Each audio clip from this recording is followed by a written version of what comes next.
এতদিন ধরে এত চেষ্টা করলাম নিজেরে লুকিয়ে রাখার জন্য, পারলাম না।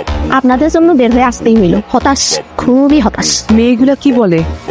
চা খাবেন? ঠেলেতেই। আমার সাথে একটু কথা বলি। আমার ছেলে কিন্তু লাখে একটা। So beautiful, so elegant, just looking like আ ওয়াও। তুমি কি এর আগে কখনো প্রেম করেছো? কয়েকটা করেছি। কাজটাকে তুমি ঠিক করেছো না? না, আমি নিজেকে নির্দোষ প্রমাণ করতে চাচ্ছি না। আমি যখন জানি আমি দোষ করেছি, তখন আমি কেন নিজেকে নির্দোষ দাবি করব? আমি কি আপনাদেরকে একবারও বলেছি আমি নির্দোষ?